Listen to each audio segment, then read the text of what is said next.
Good morning po, good afternoon, good evening, welcome sa channel ko po. Tito Noise Vlogs po, sana nasa mabuti po kayong kalagayan. Mga kababayan ko, mga pamangkin, mga titos, mga titas, nanay, tatay, lolo, lola, mga kababayan ko. Ang topic po natin actually dapat yung 2 weeks ago pa sinagot tong or kinontent tong yung dinipensa ni pangalan nito, Rendon Labrador, yung tukol sa ginawa niyang live stream sa raid sa Makati po yun, mga maybe 2 weeks ago or 3 weeks ago, dun sa lending company. Sabihin natin maganda intention mo, Mr. Labrador, pero mali pa rin. Pati yung spokesman ng anti-cybercrime group, yung mali, dinidepensahan pa, mga kababayan ko. Mali na nga ang ginawa nila, di ba? Nasa libro ba? Nasa rules ba ng code ng mga raiding team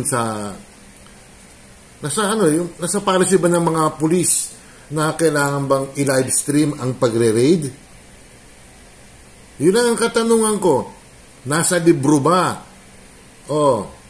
Naandun pa sa do's and don'ts kung pwede mag-live stream pag magre-raid kayo, kung anumang klaseng kaso yan. Meron ba? Nagpakita kayo kung meron. Kung merong rules talaga sa rules of engagement na pwede mag-live stream, o di okay lang, sorry, pasensya na, nagkamali ako. Pero kung wala, Mr. Labrador at dating spokesman na si Michelle Sabino, umamin na kayo na mali. Ha? Meron tayo. Sinuplayan namin kayo, mga pulis kayo, pera namin yun ng body cam. That is recording yun. Sinama nyo pa itong si Rendon Labrador na mag-live stream, pumalpak naman. Siyempre nandun na tayo. Minsan matama rin si Rendon. Ang sabi niya, nangaaway ako dati, galit kayo. Ngayon tumutulong ako, galit pa rin kayo. Mali nga yung ginawa mo Ha? Wala sa rules ng kapulisan natin na pwede mag-live stream. Ipakita nyo nga yung libro at ipaparinig ko sa inyo yung explanation niya. Pero mali, hindi akma, mali. Diyos ko, kahit hindi nga ako pulis alam kong rules ng kung talagang papayagan ng higher ups yan kailangan may memorandum pero wala sa rules, mga kababayan ko. Sus, Panginoon ko.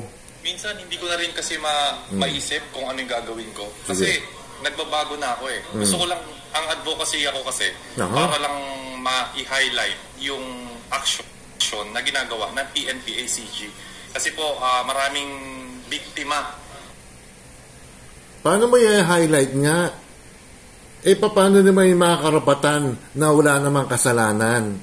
Nandun na tayo, i-highlight mo. Paano yung mga walang kasalanan, yung mga empleyado ron? Alam ba nila yun? Napag-utusan lang sila nun.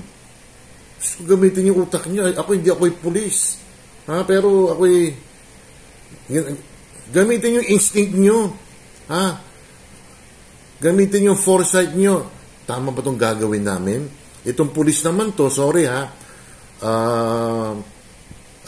Officer Michelle Sabino, ipakita mo sa akin kung merong libro na pinapayagan mag-live stream. Ako'y titigil na ng bati ko sa inyo. Kung wala, harapin nyo lang kaso. Humingi ng tawad. Na dumadaing sa akin na wala akong kakayanan na para matulungan sila. So kaya po ako lumalapit sa PNP-ACG with Captain Sabino para kahit Kapitang pa pala to, no? Mataas ang malaki sweldo mo, ma'am.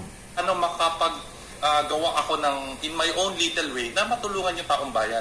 Kasi nangaaway ako dati. Paano mo matutulungan nga? Nandadami ka ng mga inosente. Yung yung empleyado ron, wala namang napag-utusan lang yun. Siyempre ipapakita mo yung mga mukha nun. Bakit? Na ano na ba sila? Nahatulan na ba? O hindi pa nahahatulan. Mali nga eh. Ang sabi siya, dapat ni-record mo. And then, nilagyan mo ng silhouette yung mga mukha ng mga tao ron. Galit kayo. Ngayon tumutulong ako, galit pa rin kayo. Hindi ko na alam gagawin ko eh. So yun lang, wala po akong planong maipagkompetensya sa kahit sino man. Oh. Ang gusto ko po sana magkaisa ang buong Pilipinas. May sinasabi pa siya. Sino ba yon? Yung sa gadget addict, si Addict Gadget ba yon? Yung Briton, yung British. Bakit doon daw kumukuha siya? Operation ng traffic enforcement yon. Hindi raid yun. At saka recorded yon, sir. Para malaman kung baka saktan yung mga traffic enforcer natin at makikita ni pangalan nito, ni Colonel Nebria, kung paano ino-operate, kung paano sila mag-apprehend ng mga traffic violators. Dito kasi sensitive. Raid yun eh. Di ba? Raid yun. Hindi traffic enforcement ang ginagawa ng pulis noon. Nang raid sila. Para ma-spread natin yung awareness na malaking problema po ito. Marami pong napapahamak. So, yun lang po ang akin. So, yung boses po ng bahay. Tama nga naman kasi may mga abusado rin mga yung mga financing company na nananakot eh. Nananakot talaga. May isa pa nga ibo-broadcast eh. Naandun na tayo pero yung pagla-livestream, mali yun. Kasi mga kababayan ko, minsan, hindi ba sa financing ako nagtrabaho, may mga character references siya, mga kababayan ko. At saka co-maker. Kunyari, ako ang nangutang, ang co-maker ko si Perdi. Minsan tatawagan yun, iistorbuhin at sisingilin. Ang co-maker, mga kababayan ko, is pumirma siya na pwede niyang punuan yung pagkukulang ko. Parang co-borrower na rin din yun eh. Di ba? Kasi ginaranti mo na pag hindi nakabayad si Mr. Murillo, si Perdi Albino ang mag-shoulder. Ganun talaga minsan, ganun tinatawagan. Pero minsan tinatakot. Pag di kayo nagbayad, ididemanda namin kayo. Pero dito sa ginawa ng mga financing company, nananakot pa.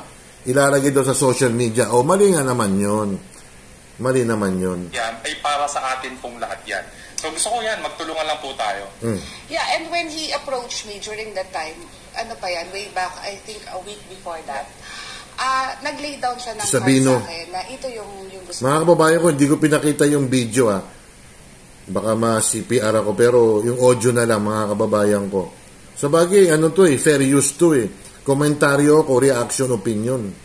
Yung foundation niya, sabi ko nga, Rendon, be nice. Sumusunod naman. So, ako kasi, personally, I believe in second chances. Bawal ba ang vlogger?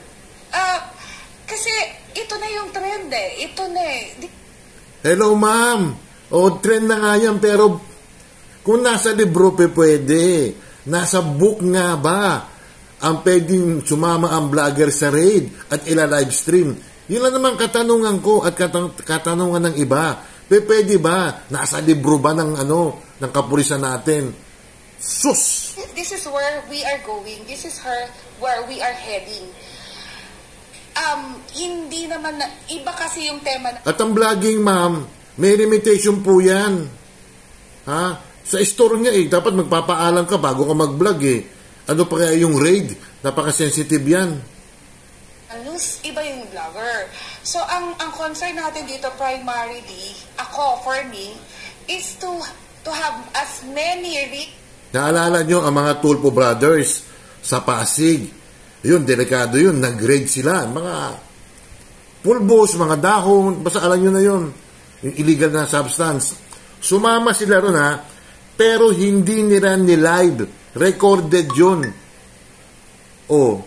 At least yung pwede. Record. Dito live nga. Mas madaming abutin yung panawagan ko. Mali. Ewan. Sana mali ako, ma'am. Kung ito yung way para makapag-reach out. And anyway, pag mali naman, kahit nung operation, pinapagalitan kita Pinapagalitan ko siya So, diba? But it's a work in progress. This is something new. So, marami pa tayong pwedeng matutunan from this or kung mga interested, we can work it out. Siguro, Mali. Work in progress.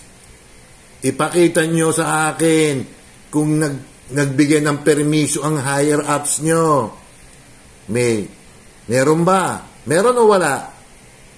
Yun lang. May permiso ba? Yung PNP chief mismo, ha? Yung PNP chief mismo. At saka yung head ng anti-cybercrime group. Kung meron. Naninibago lang yung buong Pilipinas kasi syempre, this is the first time na naipag-collaborate po ang isang government agency sa isang ordinaryong mamamayan. So baka naninibago lang po kayong lahat. Basta po ang intention ko ay pure, is to help lang na kahit ano naman pong government agency, pwede naman natin tulungan, ma-highlight po yung mga... Baguhin nyo na lang yung nyo. Ano tawag dito? Baguhin nyo na yung policy nyo talaga. Baguhin nyo na lang para hindi na kayo batikusin. Ilagay nyo sa book nyo, sa libro nyo, sa rules and engagement nyo, na pwedeng mag-vlog, pwedeng mag-live stream. Papayag ba ang taong bayan yan? Papayag ba ang mga mababatas natin? So simple as that. Magagandang ginagawa nila. I-mention mo yung vlogger sa MPD. Meron, at saka hindi po ito yung first time na... Yun, puputulin ko na. Tungkol kay gadget addict to yung sa MMDA ngayon, Briton. Pasensya na, napahaba Para sa akin, mali pa rin kayo, umamin na kayo. Dinipensahan nyo pa yung kamalian nyo Diba? Hindi ako pulis po ako'y ordinaryong tao rin. Nagbabayad ng buwis. At may karapatan magpahayag. Freedom of speech. Kung mali kayo, mali kayo. Pag tama kayo, pagtatanggol ko kayo. Period. Shoutout tayo mga kababayan ko. Si Ate Ruby Vlog, Cherry Papoy's Adventures, Oxy Stab. Oxy, kumusta na kayo? Bakit wala kayong vlog 2 days na, last week?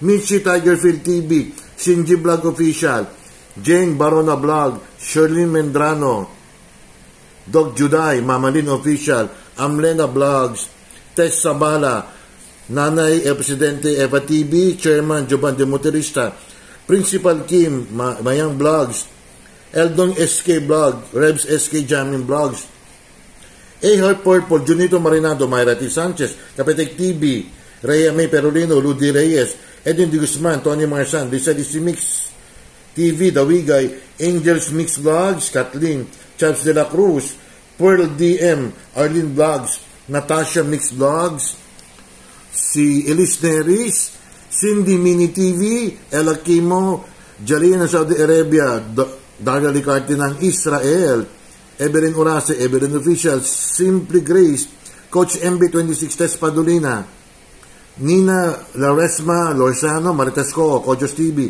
Tita Marie, Ebi Inir SG, Family Flower Vlogs, Kabater Naga, Rosebird Adventure, Ferdy Albino, Jessa Marie Guevara, Angie of San Francisco, Jel Angala, Casablanca, Durance Vlog, Ghost Hunter, Jovis Official Channel, Charles Lumawig, Abaw SKTV, Tita Pearl, Boss Anin, Girly Marsa, Banana, sino pa ba? Si Malus TV, who else? Bayang Gudang, mga kababayan ko. Pag mali, umamin na. Pinagtatagulo pa yung mga nyo Mali na nga kayo Di ba?